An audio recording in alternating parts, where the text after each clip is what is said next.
तो अब हम लोग पढ़ने वाले हैं ट्रिपल के बारे में। तो सबसे पहले जानते हैं कि ट्रिपल क्या है। तो ट्रिपल क्या है? एक triple is a ordered collection of Python objects like list. तो लिस्ट क्या था? एक अनऑर्डर्ड भी हो सकती है लिस्ट, ऑर्डर्ड भी हो सकती है, लेकिन जो टपल है वो क्या है? एक ऑर्डर्ड लिस्ट है। टपल क्या है? एक लिस्ट ही है, पर ये क्या है? एक ऑर्डर्ड फॉर्म में होता है। और इनमें मेन डिफरेंस क्या होता है कि लिस्ट क्या होती है? म्यूटेबल होती है, और टपल क्या होता है? इम्यूटेबल होता है। तो यही क्या है? मेन डिफरेंस है लिस्ट और टपल में। अब जैसे हमें यदि टपल को क्रिएट करना है तो बस हमें क्या करना होगा? वेरिएबल का नाम और यहाँ पर पैरेंथेसिस। तो ये क्या हो जाएगा? एक टपल क्रिएट हो जाएगा, एम्प्टी टपल। जैसे हम उसमें लिस्ट में वैल्यू स्टोर कर सकते हैं हर डेटा टाइप की, उसी प्रकार इसमें भी हम एलिमेंट स्टोर कर सकते हैं। जिस डेटा जोन से भी डेटा टाइप की हम चाहें उस प्रकार की वैल्यू स्टोर कर सकते हैं टपल में। तो यहाँ पर ये देख लीजिए, यहाँ पर सब पैरेंथेसिस आ रही है, हमें इसका टाइप पता करना है। तो यहाँ पर टाइप और TUP, तो यहाँ पर ये हमें इसका टाइप बता देगा कि इसका टाइप क्या? ट्रिपल है। अब यहाँ पर यदि हमें क्या करना है? और एलिमेंट जोड़ना है टपल में, तो यहाँ पर हम और एलिमेंट इंसर्ट कर देंगे। तो अब यदि हम टपल को प्रिंट करेंगे तो हमारे पास ये टपल की वैल्यू आ जाएगी, ये एलिमेंट सभी प्रिंट होकर आ जाएंगे। यदि हम इसका टाइप पता करेंगे तो ये क्या होगा? इसका टाइप होगा टपल। अब यदि हमें क्या करना है? एक लिस्ट को टपल में क्रिएट करना है या फिर क्या करना है? कन्वर्ट करना है। तो हम सबसे पहले एक लिस्ट क्रिएट कर लेते हैं और इस लिस्ट में कुछ एलिमेंट रख लेते हैं। अब हम क्या करते हैं? एक और टपल हम क्रिएट कर देते हैं। तो हमें क्या लिखना है? टपल, और यहाँ पर हमें उसमें लिस्ट पास कर देनी होगी। तो यहाँ पर क्या हो जाएगा? जो लिस्ट है वो टपल में चेंज हो जाएगी। अब यदि हमें उसका टाइप पता करना है तो सिंपली हम टाइप लिखेंगे और यहाँ पर हम टाइप प्रिंट होकर आ जाएगा। तो यहाँ पर ये क्या बता रहा है कि जो टपल है, जो लिस्ट है वो इसमें एंटर हो गई है और वो क्या है? टपल है। यहाँ पर यदि हम इस लिस्ट 1 को भी पता करें कि वो क्या है, तो वो हमें क्या बताएगा कि ये क्या है? एक लिस्ट है, लेकिन इस लिस्ट को हमने किस में बदल दिया? टपल में बदल दिया है। तो इस तरह से हम बिना एलिमेंट को इधर उधर किए हम सीधे लिस्ट को टपल में चेंज कर सकते हैं। अब यहाँ पर हम एक चीज समझते हैं, जैसे हमने कहा नेस्टेड लिस्ट। नेस्टेड लिस्ट यानी लिस्ट के अंदर लिस्ट, नेस्टेड लिस्ट। उसी प्रकार टपल, तो टपल नेस्टेड टपल यानी एक टपल के अंदर दूसरा टपल क्या हो जाएगा? एक नेस्टेड टपल हो जाएगा। जैसे TUP1, यहाँ पर हम एक टपल के अंदर रख लेते हैं 1 2 3 4, और दूसरे टपल के अंदर हम रख लेते हैं TUP2 इज इक्वल टू, और यहाँ पर 5 6 7 8। अब यदि हम इनको क्या करना चाहें? जोड़ना चाहें, तो हम टपल को भी जोड़ सकते हैं, TUP1 और यहाँ पर TUP2। तो इसके एलिमेंट क्या हो जाएंगे? एक दूसरे में मर्ज हो जाएंगे। अब यदि हम इसको प्रिंट कराएं तो इसके एलिमेंट हमारे पास प्रिंट होकर आ जाएंगे। यहाँ पर ये देख लीजिए, ये क्या है? एक टपल ये है और यहाँ पर एक टपल ये है, और इन दोनों से मिलाकर ये पूरा टपल बना है। तो ये अंदर का टपल क्या कहलाएगा? Nested tuple. आई होप आपको इतना समझ में आया होगा। अब हम क्या देखते हैं कि टपल के एलिमेंट को हम किस प्रकार से एक्सेस कर सकते हैं। Accessing of tuple element. अब यहाँ पर हम एक टपल क्रिएट करते हैं TUP1 और इसमें हम नंबर रख लेते हैं। अब हमें क्या करना है? इन एलिमेंट को एक्सेस करना है। कहाँ? इस टपल के बाहर। तो टपल को हम इंडेक्सिंग द्वारा भी एक्सेस कर सकते हैं, जैसे हम लिस्ट में करते थे वैसे ही हम टपल में भी इंडेक्सिंग द्वारा कर सकते हैं। यहाँ पर ये देख लीजिए, यहाँ पर यदि आप और कोई एलिमेंट प्रिंट करना चाहें तो वो भी कर सकते हैं। तो इंडेक्सिंग द्वारा हम एक्सेस तो कर सकते हैं, लेकिन इंडेक्सिंग द्वारा हम लिस्ट जैसे असाइन नहीं कर सकते उसमें। उसके लिए हमें टपल को क्या करना होगा? अनपैक करना होगा। और अब हम क्या करते हैं? जैसे हमें एलिमेंट को डिलीट करना है तो सिंपली हमें लिखना del कीवर्ड और यहाँ पर उस वेरिएबल का नाम और यहाँ पर जो टपल डिलीट करना है वो। अब डिलीट के बाद हम इसको प्रिंट करा लेते हैं। तो यहाँ पर हमारे पास कुछ इस प्रकार आ जाएगा। यहाँ पर देख लीजिए, tuple object does not support an item assignment. तो क्या करता है, टपल आइटम असाइनमेंट को सपोर्ट नहीं करता है। जैसे लिस्ट करती है वैसे टपल आइटम असाइनमेंट को सपोर्ट नहीं करता है। तो इस प्रकार से नहीं डिलीट होगा टपल। यदि आपको इसकी पूरी डिटेल्स में पढ़ना है तो मैं ट्यूटोरियल बना के रखा है एक सेपरेट, आप वहां जाकर पढ़ सकते हैं और ज़्यादा टपल के बारे में। अभी के लिए सिर्फ इतना ही रहने देते हैं और हम चलते हैं अपने नेक्स्ट टॉपिक की ओर। नेक्स्ट टॉपिक क्या है हमारा, टपल के बाद चलते हैं लिस्ट देख लेते हैं। तो यहाँ पर हमारा नेक्स्ट टॉपिक है क्या, हमने लिस्ट पढ़ लिया, टपल पढ़ लिया, अब हम पढ़ेंगे बूलियन। तो बूलियन क्या है, एक बिल्ट इन डेटा टाइप है जो सिर्फ इसमें दो ही वैल्यू होती हैं। जैसे एक वैल्यू होती है ट्रू और दूसरी वैल्यू होती है क्या, फॉल्स।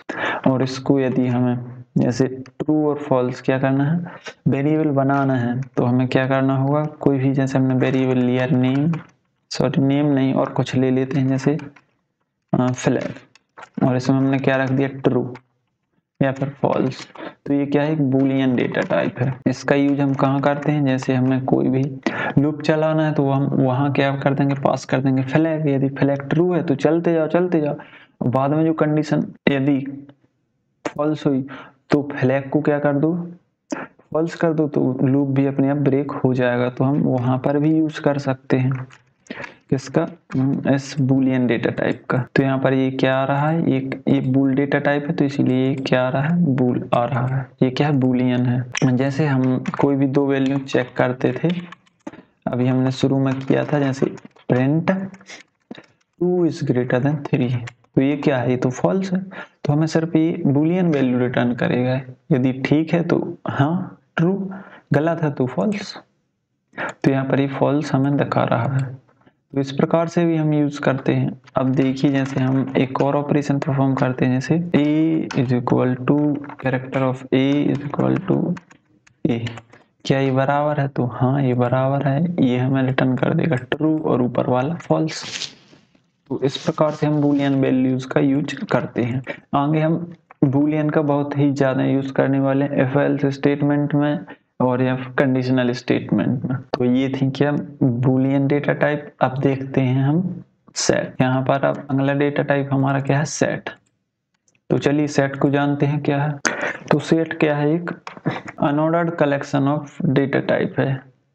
ऐसे ही टपल है, ऐसे ही लिस्ट है। पर टपल क्या होता है, इम्यूटेबल होता है, लिस्ट म्यूटेबल होती है और लिस्ट अनऑर्डर्ड होती है, टपल ऑर्डर्ड होता है। इसी प्रकार सेट क्या होता है, अनऑर्डर्ड होता है। Set is an unordered collection of data type and it is immutable and has no duplicate element, यानी कि सेट में हम डुप्लीकेट एलिमेंट नहीं रख सकते, सेम एलिमेंट नहीं रख सकते। तो वो क्या कहलाता है, सेट कहलाता है। जैसे हमें सेट क्रिएट करना है, तो सेट को क्रिएट करने के लिए हमें क्या करना पड़ेगा, डबल राउंड ब्रेसेस लगाने होंगे। अब यदि हम इस टाइप पता करें तो हमें यह बता देगा कि ये क्या है, यहाँ पर ये ट्यूपल है। डबल राउंड ब्रेसेस में ये बता देता है क्या है, ये ट्यूपल है। यदि हम इसमें सिंगल लगाएंगे तो भी ये क्या बताएगा, ये ट्यूपल है। अब यदि हमें सेट क्रिएट करना है तो हमें यहाँ लिखना होगा सेट। अब इसको रन करेंगे तो हमारे पास आ जाएगा, ये क्या है, सेट है। अब सेट में हम बहुत से प्रकार की वैल्यू रख सकते हैं। अब जैसे यदि हमें इस सेट में क्या रखना है, वही वैल्यू रखनी है पुरानी, तो हम वो भी रख सकते हैं और उसको भी हम प्रिंट करा सकते हैं। तो इसको हमें क्या करना होगा, राउंड ब्रेस स्क्वायर ब्रैकेट्स के अंदर करना होगा, तभी ये इसमें आइटम ऐड होंगे। तो यहाँ पर ये देख लीजिए, यहाँ पर यदि एम्प्टी सेट क्रिएट करना है तो हम सेट वेरिएबल का नाम और यहाँ पर सेट लिख दीजिए, तो ये एक एम्प्टी सेट क्रिएट हो जाएगा। अब उसमें ये सारे एलिमेंट हमने ऐड कर दिए। अब हमें अलग से इंसर्ट करना है इसमें, तो हमें क्या, दो मेथड हैं हमारे पास, एक क्या है अपडेट और एक क्या है ऐड। सेट वन डॉट क्या करना है, जैसे हमने क्या कर दिया अपडेट नहीं, सबसे पहले हम क्या कर देते हैं, एलिमेंट को ऐड कर देते हैं। तो यहाँ पर क्या आ रहा है, एलिमेंट, यानी उस एलिमेंट को दीजिए जो आपको ऐड करना है। जैसे हमने ऐड करना है 7 को, तो यहाँ पर हमने 7 और ऐड फिर से हमने किया, और अब हमें ऐड करना है 8 को, तो हमारे पास 7 और 8 ऐड हो जाएंगे किसमें, सेट में। अब हम यदि इसको रन करें तो हमारे पास ये ऐड होकर आ जाएंगे। अब एक बार हम इसको क्या करते हैं, डुप्लीकेट करते हैं, तो सेट 1 ऐड और यहाँ पर 8। अब इसको रन करते हैं तो यहाँ पर हमें ये वही वैल्यू रिटर्न करेगा जो पहले दे रहा था, क्योंकि इसमें क्या होता है, डुप्लीकेट अलाउड नहीं होते हैं। तो यह सिर्फ एक ही बार 8 है ना, उसको ऐड करेगा इस सेट में। तो इससे क्या सिद्ध होता है कि सेट क्या है, duplicate is not allowed in the set. अभी तो ऐड की सहायता से हम सिर्फ एक ही एलिमेंट जोड़ पा रहे थे। यदि हमें मल्टीपल एलिमेंट जोड़ना है तो क्या करना होगा, हमें अपडेट मेथड का यूज करना पड़ेगा। अब यहाँ पर हमें और ज़्यादा एलिमेंट जोड़ने हैं, तो यहाँ पर हम उन एलिमेंट को यहाँ पर एंटर कर देंगे। अब इसको रन करेंगे तो यहाँ पर ये एलिमेंट इंसर्ट हो जाएंगे। जो डुप्लीकेट होंगे वो इंसर्ट इसमें नहीं होंगे। जैसे 5, 6 और 3 ये सभी क्या डुप्लीकेट हैं, तो वो ऐड नहीं हो रहे हैं। सिर्फ कौन से ऐड हो रहे हैं, 7 और 8। तो इस तरह से हम इन दोनों मेथड का यूज कर सकते हैं। जब जिसकी जरूरत होगी हम उसकी यूज करेंगे। अब क्या करते हैं, हम सेट में देखते हैं कि एलिमेंट को किस प्रकार से रिमूव कर सकते हैं। तो सेट में एलिमेंट रिमूव करने के लिए हमें मेथड का यूज करना पड़ेगा रिमूव, और उस एलिमेंट का नाम, जैसे यहाँ पर 2 रिमूव हो जाएगा और यहाँ पर रिमूव हो जाएगा 3। अब यदि हम इसको प्रिंट करेंगे सेट 1 को, तो ये भी प्रिंट हो जाएगा। तो यहाँ पर ये देख लीजिए रिमूव क्या हो जाएगा, 2 और 3, यह दोनों ही रिमूव हो जाएंगे। तो यहाँ पर इन दोनों मेथड से क्या होते हैं, रिमूव से हम एलिमेंट को रिमूव कर सकते हैं। और जैसे यदि हम करते हैं डिस्कार्ड का यूज, तो भी यहाँ से एलिमेंट क्या हो जाएगा, रिमूव हो जाएगा। अब यदि प्रिंट करें तो यहाँ पर 4 भी चला जाएगा। तो इन दोनों मेथड से क्या होते हैं, एलिमेंट चले जाते हैं। इनमें हमें क्या बताना पड़ता है कि एलिमेंट जो रिमूव करना है वो बताना पड़ता है, लेकिन जो पॉप मेथड होती है इसमें हमें एलिमेंट को नहीं बताना पड़ता है। यह रैंडम ही लास्ट वाला एलिमेंट उठाकर निकाल देता है उसको। जैसे क्या सेट 1 डॉट पॉप, तो सबसे पहले यहाँ पर क्या निकल जाएगा, 6 और बाद में 5। इसको रन करते हैं तो ये देख लीजिए यहाँ पर ये रिमूव हो रहा है। तो यहाँ पर लिस्ट में क्या होता था, पॉप जो लास्ट का एलिमेंट होता था उसको डिलीट कर देता था, लेकिन सेट में क्या होता है, चूंकि ये क्या है, अनऑर्डर्ड है, तो ये क्या करता है, शुरू से ही एलिमेंट को रिमूव करना स्टार्ट कर देता है। जो स्टार्टिंग में एलिमेंट है इन्हीं को वो रिमूव कर देता है, लेकिन जो पॉप लिस्ट में काम करता है तो वो लास्ट का एलिमेंट हटाता है। तो ये क्या है, पॉप का थोड़ा डिफरेंस है। अब जैसे यदि हमें पूरे सेट को क्या करना है, खाली करना है, तो हमारे पास एक मेथड है जिससे हम सेट को खाली कर सकते हैं, क्लियर। अब यदि सेट को प्रिंट करेंगे तो यहाँ पर कुछ भी प्रिंट नहीं होगा। देख लीजिए सिर्फ सेट आ रहा है, क्योंकि ये सेट क्या हो चुका है, एम्प्टी सेट बन चुका है। तो इस क्लियर मेथड से हम सेट को क्या कर सकते हैं, क्लियर कर सकते हैं। तो इस प्रकार से हम सेट देख चुके हैं कि किस प्रकार से सेट का यूज करेंगे एंड सेट का यूज क्यों करते हैं, और सेट में कौन कौन से ऑपरेशन परफॉर्म करते हैं, या फिर कौन कौन से ऑपरेशन उसमें प्रेजेंट हैं। अब देखते हैं हमारा अगला डेटा टाइप। अगला डेटा टाइप कौन सा है हमारा, अगला डेटा टाइप है डिक्शनरी। यहाँ पर ये लास्ट डेटा टाइप है। इसके बाद हम पढ़ेंगे डिसीजन मेकिंग स्टेटमेंट। तो सबसे पहले देख लेते हैं डिक्शनरी को। तो यहाँ पर डिक्शनरी क्या है, एक unordered collection of data values use to store like a map. Dictionary में क्या होता है, एक की होती है और उसकी एक वैल्यू होती है। ये भी क्या होता है, अनऑर्डर्ड होता है, टपल की तरह। अब जैसे यदि हम एक डिक्शनरी क्रिएट करें तो उसमें क्या होता है, एक की होती है और उसकी वैल्यू होती है। जैसे यहाँ पर हम एक डिक1 क्रिएट करें, सिर्फ एम्प्टी डिक्शनरी, तो यहाँ पर खाली राउंड ब्रेसेस कर्ली ब्रेसेस दे दीजिए, तो यहाँ पर एक एम्प्टी डिक्शनरी क्रिएट हो जाएगी। अब यदि टाइप पता करना है तो सिंपली टाइप फंक्शन, इसको रन करेंगे तो यहाँ पर ये बता देगा ये क्या टेक्स्ट है, क्या है, एक डिक्शनरी है। अब इस डिक्शनरी में एलिमेंट कैसे स्टोर करते हैं, जैसे एलिमेंट स्टोर करना है तो हमें क्या लिखना होगा, फर्स्ट और यहाँ पर नेम कॉलन और यहाँ पर उसकी वैल्यू। तो यहाँ पर ये क्या है, की है, और ये क्या है, वैल्यू है। की वैल्यू पेयर में डिक्शनरी में एलिमेंट क्या होते हैं, स्टोर होते हैं। की और वैल्यू एलिमेंट क्या होते हैं, कॉमा सेपरेटेड होते हैं। अब नया एलिमेंट जोड़ना है तो हमें कॉमा लगाना पड़ेगा। अब जैसे यहाँ पर हम क्या लिख देते हैं, लास्ट नेम। अब लास्ट नेम जैसे हम रख देते हैं कुछ भी, राहुल पांडे। तो यहाँ पर एक डिक्शनरी हमने क्रिएट की, इसमें एक की 1 है और यहाँ पर एक की 2 है। यहाँ पर की 1 की वैल्यू राहुल है और की 2 की वैल्यू पांडे है। तो यहाँ पर ये क्या है, लिस्ट है। अब देखते हैं हम, जैसे लिस्ट में हम इंटीजर भी मिक्स कर सकते हैं। जैसे यहाँ पर 1 इज इक्वल टू, तो हम इस प्रकार से भी लिस्ट को बना सकते हैं। अब यदि हमें इसको प्रिंट करना है तो प्रिंट भी करा लेते हैं। तो यहाँ पर ये देख लीजिए ये वैल्यू प्रिंट होकर आ रही हैं। तो इस तरह से हम अपनी लिस्ट क्रिएट कर सकते हैं।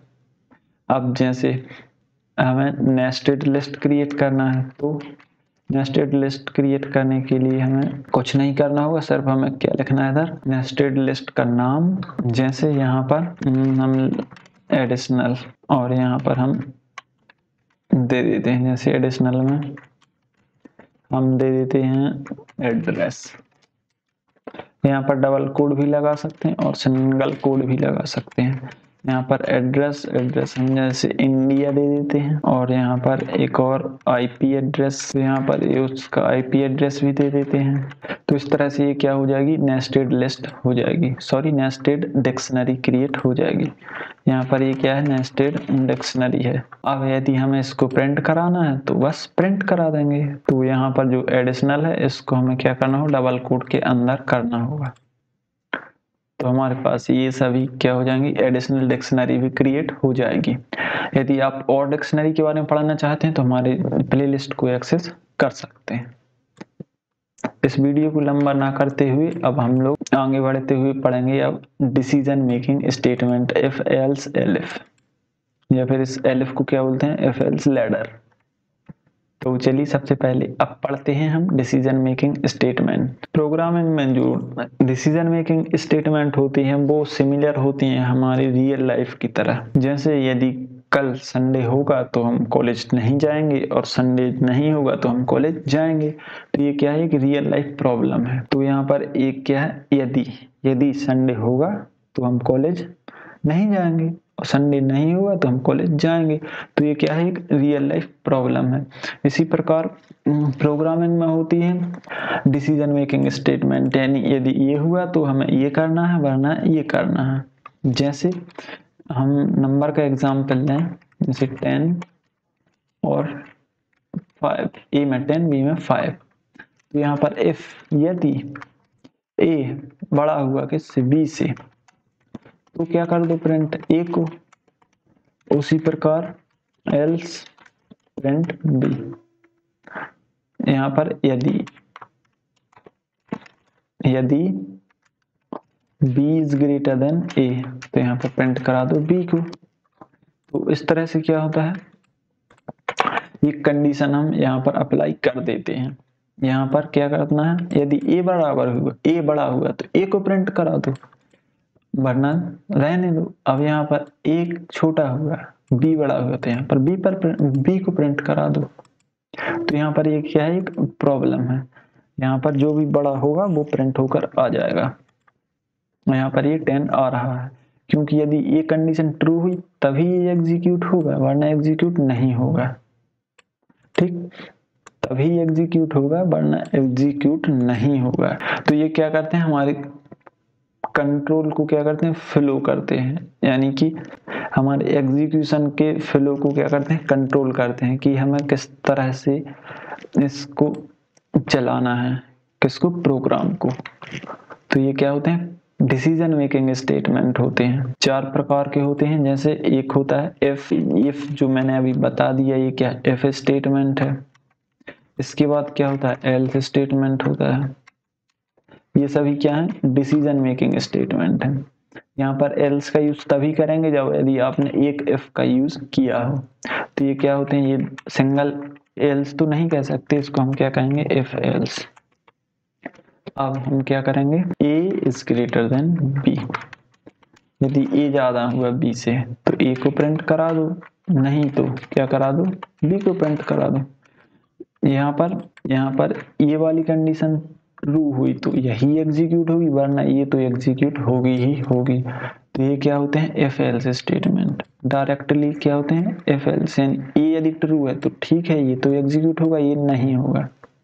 अब यदि ये फॉल्स है तो यहाँ पर ये डायरेक्टली एग्जीक्यूट हो ही जाएगा। अब एक और होता है इसी में, जिसको हम बोलते हैं इफ एल्स लैडर या फिर नेस्टेड इफ एल्स। यहाँ पर एक होता है क्या, नेस्टेड इफ एल्स। नेस्टेड की बात आती है जहां पर, वहां समझ लीजिए एक के बाद एक और या फिर एक से ज्यादा, तो वो क्या हो जाता है, नेस्टेड हो जाता है।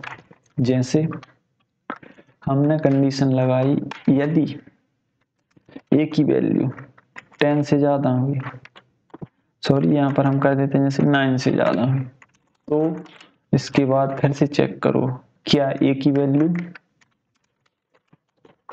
11 से भी ज्यादा है, तो प्रिंट कर दो ए को।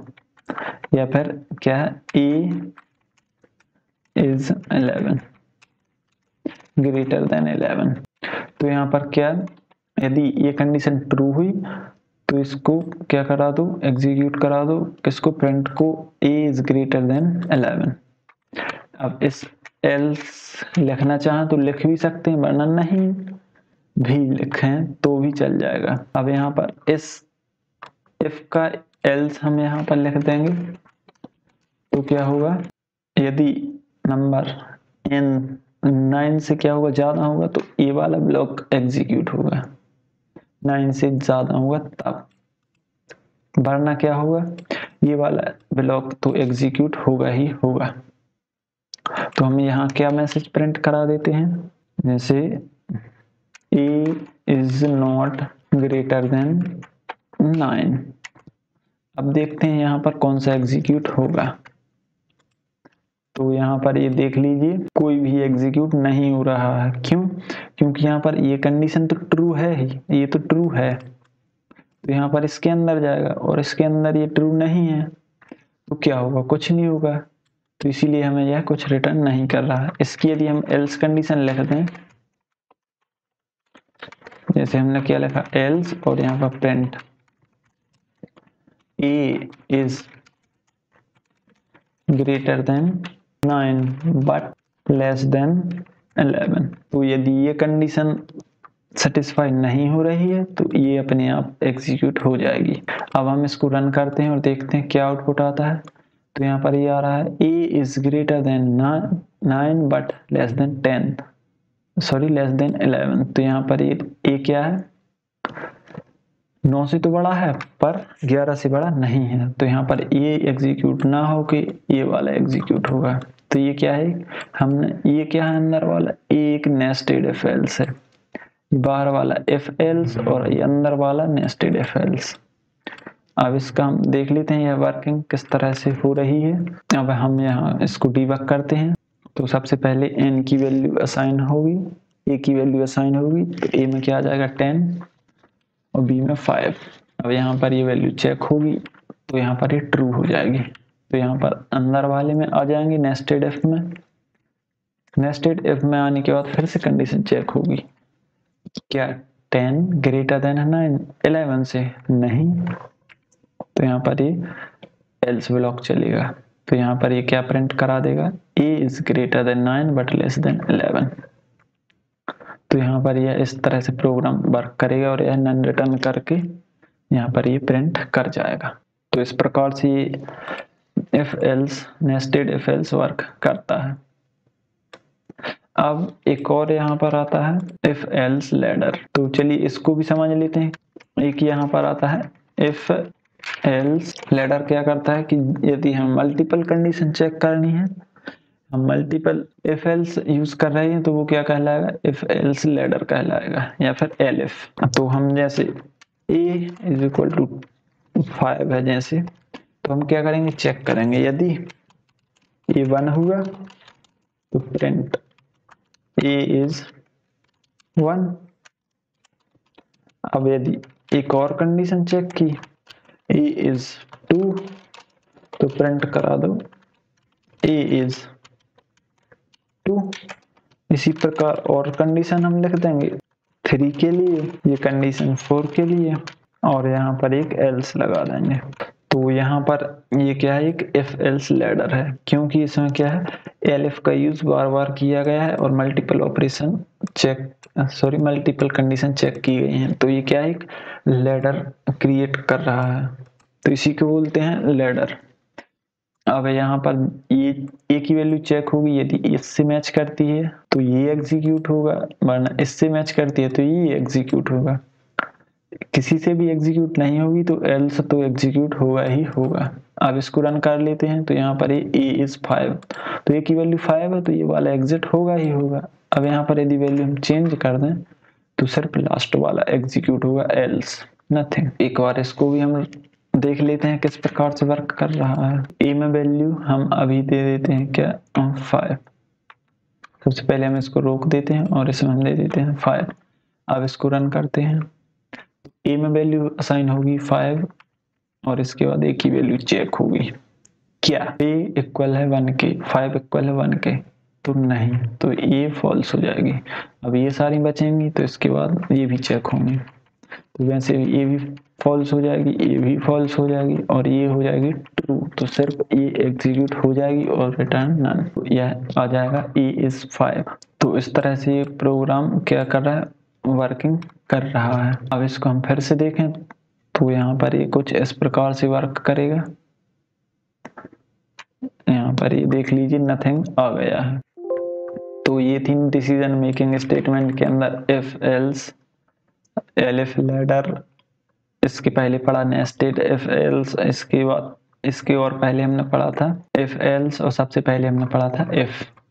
तो हमने डिसीजन मेकिंग स्टेटमेंट को कवर कर लिया है। अब हमारा नेक्स्ट टॉपिक है लूप, कंट्रोल फ्लो। यहाँ पर क्या है, लूप।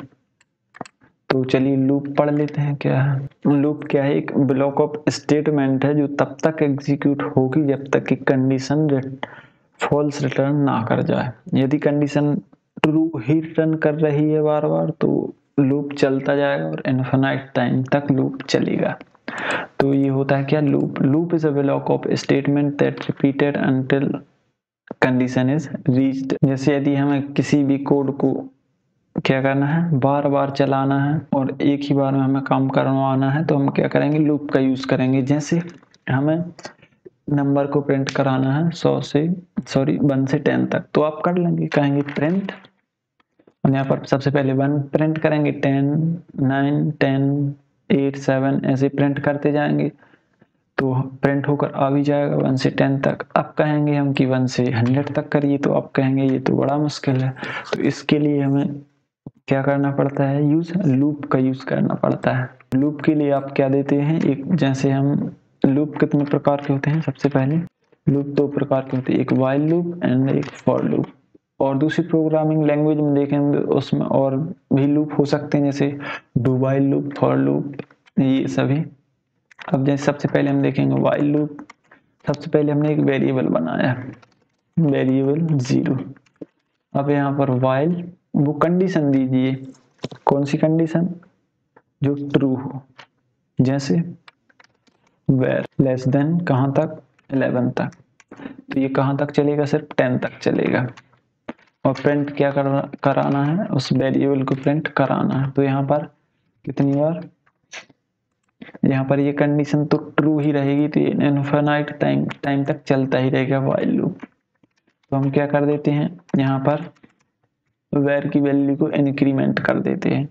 तो यहाँ पर एक बार चलेगा, प्रिंट होगा 0, फिर से वैल्यू इंक्रीज हो जाएगी तो वेर में आ जाएगा 1।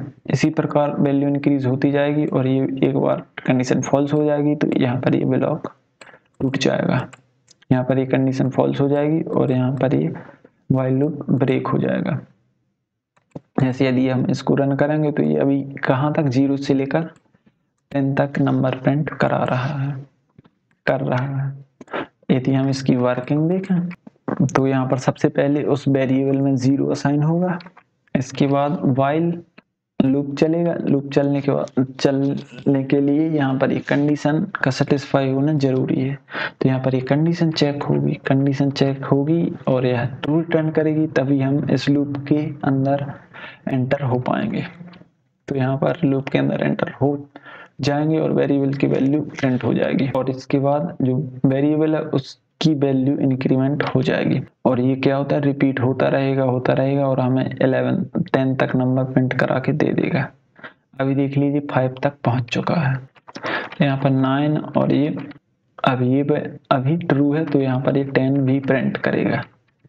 अब यहाँ पर वैल्यू में इंक्रीमेंट, तो वेरिएबल में क्या आया 11, कंडीशन हुई फॉल्स और ये लूप हुआ ब्रेक। तो यहाँ पर ये वैल्यू क्या हमें दे देगा 0 से लेकर 10 तक। तो इस तरह से ये वाइल लूप वर्क कर रहा है। यदि आप यहाँ पर और कुछ भी प्रिंट कराना चाहें तो वो भी करा सकते हैं, वह भी उतनी ही टाइम तक प्रिंट करता रहेगा जितने टाइम तक आपने वो कंडीशन लगाई हुई है। जैसे हेलो, तो यहाँ पर हेलो कितनी बार प्रिंट होगा, हेलो 10 बार प्रिंट होगा, 11 बार, क्योंकि यहाँ पर ये 0 से चल रहा है। यदि हम 1 से चलाएंगे तो यहाँ पर ये 10 बार चलेगा। यहाँ पर ये देख लीजिए 10 बार हेलो प्रिंट हो रहा है। अब इसी प्रकार हम लिस्ट तो पढ़ चुके हैं। अब लिस्ट में हम क्या करते हैं, अपेंड मेथड का यूज करके एलिमेंट एंटर कराते हैं। जैसे where में यहाँ पर इसको 0 ही रखते हैं और एक नई एम्प्टी लिस्ट क्रिएट कर लेते हैं। where is equal to list 1 dot append. अब अपेंड क्या करना है, यहाँ पर अपेंड इस वेरिएबल को करना है और किस में करना है, यह हमें लिस्ट में ही करना है।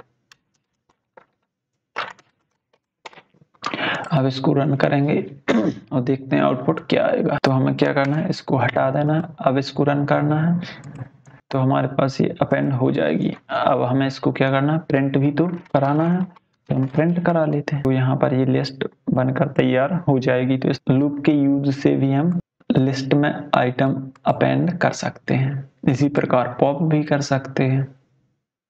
जिस प्रकार से हमने अपेंड किया है इसी प्रकार हम पॉप भी कर सकते हैं।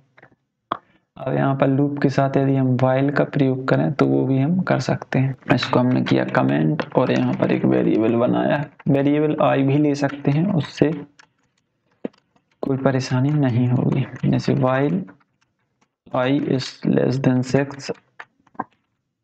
अब यहाँ पर हम क्या कर देते हैं, प्रिंट आई को प्रिंट किया, आई को इंक्रीमेंट किया।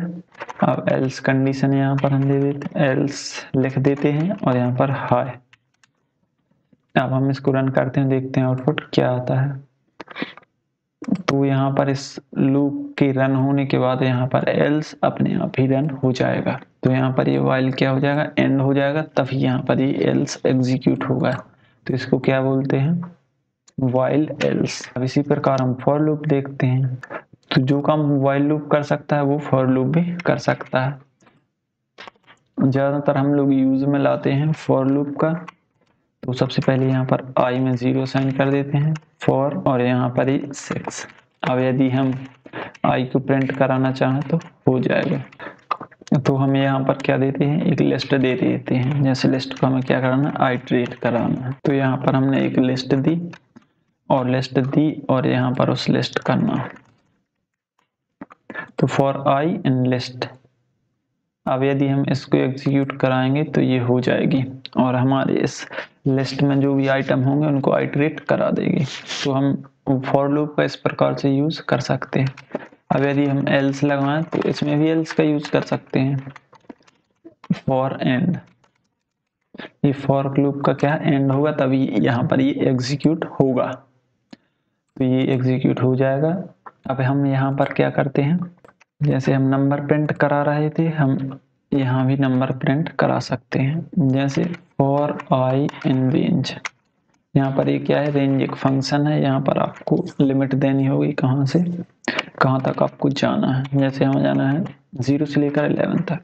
ये बाय डिफॉल्ट कहाँ से स्टार्ट होता है, 0 से ही स्टार्ट होता है, तो हमें सिर्फ एक ही वहाँ पर देना पड़ेगा आर्गुमेंट। यहाँ पर हम i को प्रिंट करा देते हैं। अब हमें यहाँ पर i को इंक्रीमेंट करने की ज़रूरत नहीं है, क्योंकि फॉर लूप में i अपने आप ही इंक्रीमेंट हो जाता है। ये देख लीजिए, ये कुछ आउटपुट इस प्रकार से आ रहा है। अब यदि हम इसको कहाँ से 1 से स्टार्ट करना है, तो हम यहाँ 1 और इसकी रेंज 11, तो यहाँ पर ये 1 से 10 तक एग्जीक्यूट हो जाएगा।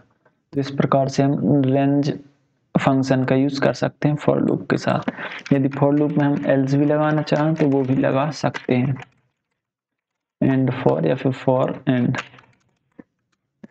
तो ये भी एग्जीक्यूट हो जाएगा इस लूप के सक्सेसफुली रन होने के बाद। तो इस प्रकार से हम इन लूप्स का यूज कर सकते हैं। तो ये था for loop with range function के साथ। अब यहाँ पर था हमारा लूप कंट्रोल स्टेटमेंट, तो हम इनको भी देख लेते हैं। ये क्या है, ये क्या है, ब्रेक, कंटिन्यू एंड पास।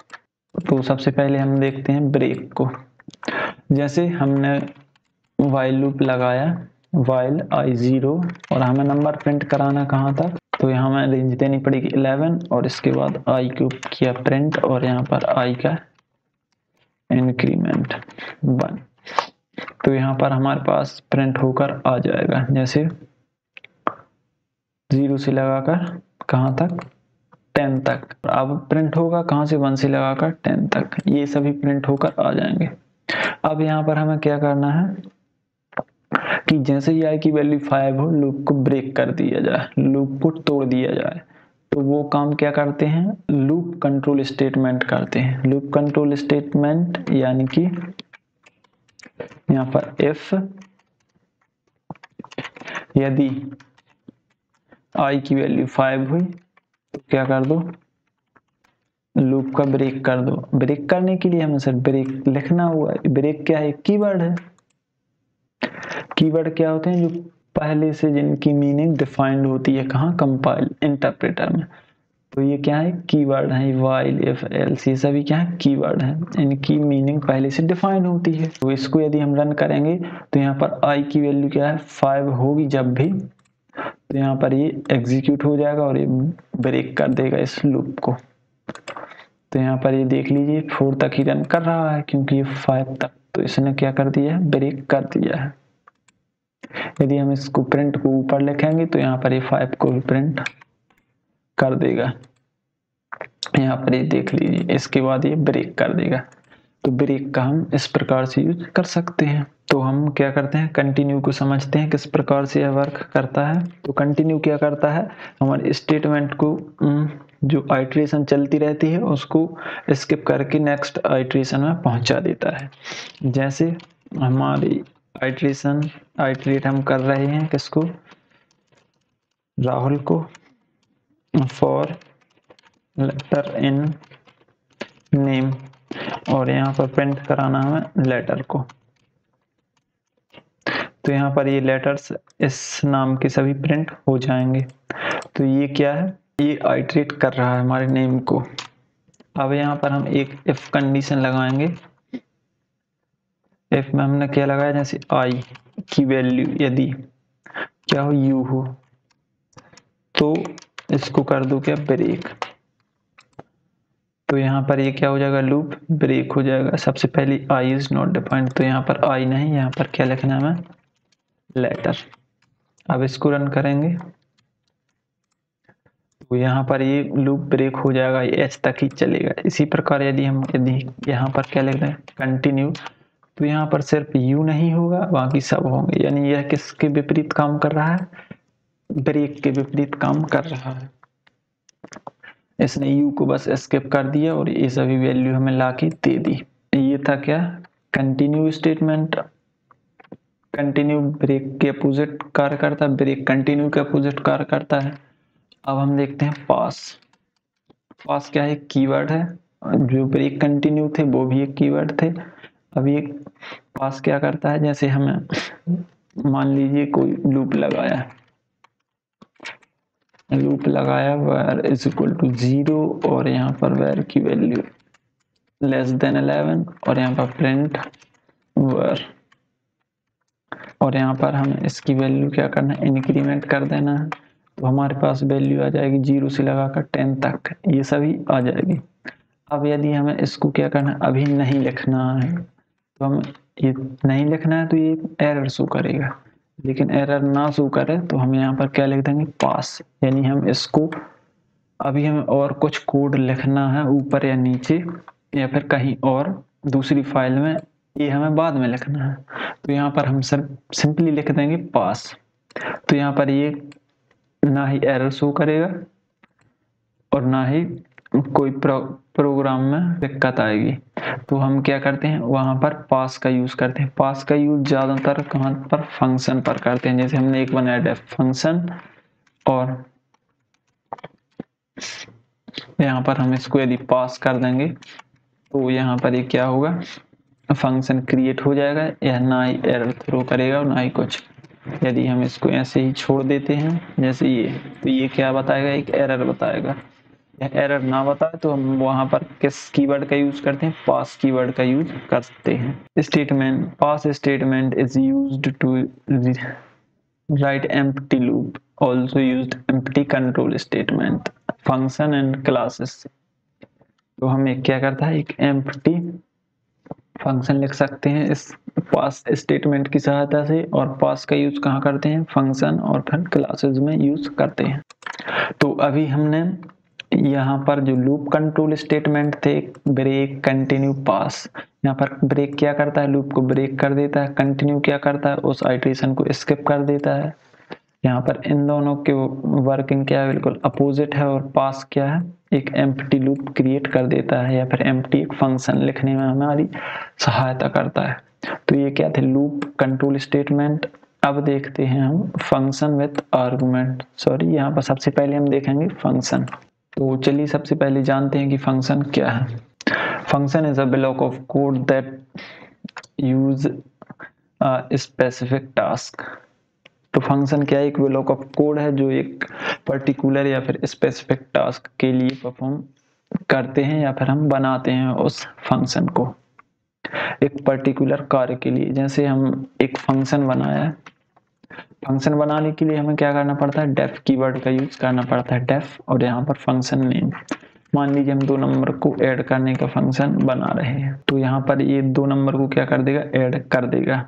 जैसे return a plus b. A plus b क्या है, यहाँ पर हम वैल्यू दे देते हैं, जैसे a4 b2। यहाँ पर ये किसकी वैल्यू रिटर्न कर रहा है, a और b को प्लस करके वैल्यू रिटर्न कर रहा है। तो ये फंक्शन का काम क्या है, 2 नंबर को ऐड करना। अब जैसे हम फंक्शन को रन करना है, तो फंक्शन को रन करना क्या कहलाता है, फंक्शन कॉलिंग कहलाता है। यानी हमें फंक्शन को कॉल करना है तो हमें उसको रन करना है तो उसको हमें कॉल करना पड़ेगा। फंक्शन कॉल करने के लिए सिर्फ उसका नाम लिख दीजिए तो यह अपने आप ही कॉल हो जाएगी। अब यदि हम इसको रन करेंगे तो यहाँ पर ये कुछ आउटपुट नहीं देगा। अब आउटपुट इसलिए नहीं देगा क्योंकि ये फंक्शन सिर्फ रिटर्न कर रहा है, ना कि प्रिंट। यदि ये फंक्शन रिटर्न कर रहा है तो हम इसकी वैल्यू को हम कहीं ना कहीं यूज कर सकते हैं। यदि ये डायरेक्ट प्रिंट कराता तो हम इसकी वैल्यू को यूज नहीं कर पाते। इसको हम कॉल करते और ये सिर्फ प्रिंट करा देता है। लेकिन यदि जब हम रिटर्न करते हैं तो ये क्या करता है, वैल्यू को यूज करने में मदद करता है। होल्ड, यदि रिटर्न करते हैं तो वैल्यू को होल्ड कर देता है, और यदि प्रिंट करा देते हैं तो वो डायरेक्ट आउटपुट में आ जाती है। तो हमें क्या करना पड़ेगा, अब फंक्शन को हमने क्या कर दिया, कॉल तो कर दिया है, अब हमें फंक्शन को क्या करना पड़ेगा, प्रिंट भी कराना पड़ेगा। अब हमारे पास वैल्यू आ जाएगी 6। तो ये कौन सा फंक्शन था, फंक्शन विदाउट आर्गुमेंट या विदाउट पैरामीटर। तो यहाँ पर जो आर्गुमेंट या फिर पैरामीटर आ रहा है, मैं अभी इसका मतलब बता दूंगा कि फंक्शन क्या, फंक्शन में पैरामीटर और या फिर आर्गुमेंट क्या होते हैं। तो यहाँ पर ये क्या था, फंक्शन विदाउट पैरामीटर, और यहाँ पर अब एक और हम फंक्शन बनाते हैं, जैसे इसी फंक्शन को हम बनाएंगे फंक्शन विदाउट रिटर्न। इसी फंक्शन को हम क्या कर देते हैं, विदाउट रिटर्न बनाते हैं। तो हमें क्या करना है, डेफ ऐड और यहाँ पर राउंड ब्रेसेस के बाद हमें क्या करना पड़ेगा, यहाँ पर सिर्फ ए वैल्यू जो कुछ इसका काम है उसको करने दीजिए, ए प्लस बी। अब हम इसको यदि प्रिंट सिर्फ कॉल करेंगे, प्रिंट अब नहीं करना है क्योंकि प्रिंट तो इसमें अंदर ही लिखा है। तो यहाँ पर ये भी वही काम करेगा जो पहले वाला कर रहा था। तो ये क्या है, फंक्शन विदाउट रिटर्न, यानी कुछ भी रिटर्न नहीं कर रहा है, and without return also parameter, ना ही ये पैरामीटर ले रहा है और ना ही ये कुछ रिटर्न कर रहा है। अब हम क्या करेंगे, एक और फंक्शन बनाएंगे जो फंक्शन क्या करेगा, पैरामीटर लेगा। जैसे यहाँ पर हमें नहीं देना है तो इसके अंदर ही दे दीजिए, यहाँ पर ऐड और यहाँ पर ये दो पैरामीटर लेगा, ए और बी। अब ये क्या करेगा, रिटर्न करेगा, जैसे ए प्लस बी को इसने रिटर्न किया। अब हमने जब कॉल करेंगे तो तब हमें इसकी वैल्यू देनी पड़ेगी, जैसे हमने 2 दिया और यहाँ पर 4 दिया। तो यहाँ पर ये क्या है, ये पैरामीटर है। यहाँ पर जो जब कॉल अपन कर रहे हैं तब जो हम दे रहे हैं ये पैरामीटर है, लेकिन जो हम अभी दे रहे हैं ये क्या है, आर्गुमेंट है। ये क्या है, आर्गुमेंट है, और ये क्या है, पैरामीटर है। क्योंकि जो पैरामीटर होते हैं उन्हीं के साथ वैल्यू जो देते हैं, जो आर्गुमेंट एसोसिएट होते हैं किससे, पैरामीटर के साथ। अब यदि हम इसको रन करेंगे तो हमारे पास कुछ भी आउटपुट नहीं आएगा। क्यों नहीं आया, इसलिए नहीं आया क्योंकि हमने रिटर्न किया है। यदि हम प्रिंट करते तो आ जाता। अब यहाँ पर हम बाहर प्रिंट करेंगे तो ये आ जाएगा हमारे पास 6। तो इस तरह से हम देख चुके हैं कि पैरामीटर और आर्गुमेंट क्या है। अब यहाँ पर देख लीजिए, हमें ये नहीं कराना है, ये सिर्फ क्या कराना, प्रिंट कराना है। तो प्रिंट ए की वैल्यू हम क्या प्रिंट करा देते हैं, ए प्रिंट करा देते हैं। सबसे पहले हम क्या करते हैं, यहाँ पर हम प्रिंट करते हैं, जैसे ए में क्या हम ए दे देते हैं और यहाँ पर बी। तो यहाँ पर ए और बी दोनों की वैल्यू प्रिंट होकर आ जाएगी। अब हम इसको जैसे रन करेंगे यदि, तो हमें इसमें कॉल करते समय आर्गुमेंट देने पड़ेंगे। तो जैसे यहाँ पर है क्या, 3 और 5, तो हमारे पास a is equal to 3 and b is equal to 5 आ जाएगा। लेकिन हमें वैल्यू देने किसकी, 5, और अब हमने दी कितनी, 3। अब हम इसको रन करेंगे तो हमारे पास ये दोनों ही आएंगे। तो ये था फंक्शन। हम फंक्शन और एडवांस भी बना सकते हैं। जैसे कोई भी फंक्शन है वो क्या कर रहा है, ऑड और इवन नंबर फाइंड कर रहा है। जैसे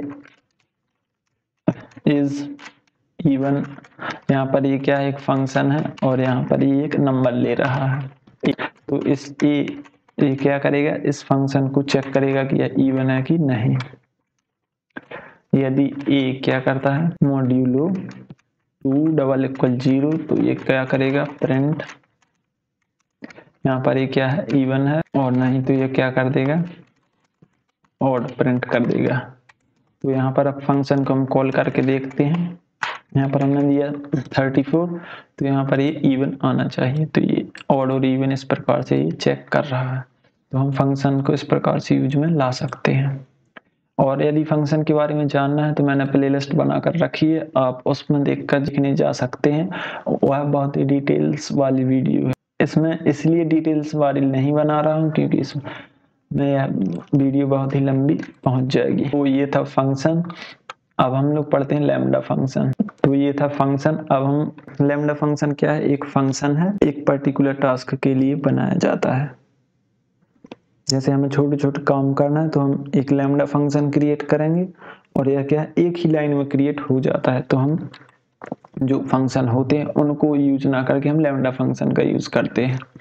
जैसे हमें किसी भी नंबर का जैसे हमें क्या करना है, लैम्डा फंक्शन बनाना है तो लिखना पड़ेगा लैम्डा, और यहाँ पर स्क्वायर फाइंड करना है तो यहाँ पर ये x मल्टीप्लाई x, तो यहाँ पर ये फंक्शन क्रिएट हो जाएगा। अब इस फंक्शन को क्या करना है, स्टोर करना है किसी में, तो हम स्टोर करा लेते हैं square is equal to lambda. अब हम इसको कॉल करना है तो उस वेरिएबल का नाम और यहाँ पर 4, तो यहाँ पर यदि हम इसको रन करेंगे तो हमारे पास ये आउटपुट अभी कुछ नहीं आ रहा है। यदि हम इसको क्या करा देंगे, स्क्वायर को प्रिंट करा देंगे तो हमारे पास ये कुछ वैल्यू आ जाएगी, उसका स्क्वायर आ जाएगा। तो इस प्रकार से हम लैम्डा फंक्शन बना सकते हैं। जैसे यदि हम लैम्डा फंक्शन बनाना चाहें किसका, क्यूब का, तो लैम्डा एक्स यहाँ पर हम 3 बार मल्टीप्लाई कर देंगे तो हमारे पास ये क्यूब आ जाएगा प्रिंट, और यहाँ पर क्यूब किसका हमें जैसे 3 का चाहिए, यहाँ पर 4 का ही हम निकाल लेते हैं क्यूब, तो यहाँ पर 4 का क्यूब आ जाएगा 64 एंड स्क्वायर आ जाएगा 16। तो इस प्रकार से ये क्या आ जाएगा, क्यूब एंड स्क्वायर आ जाएगा, और ये क्या कहलाता है, यही कहलाता है लैम्डा फंक्शन।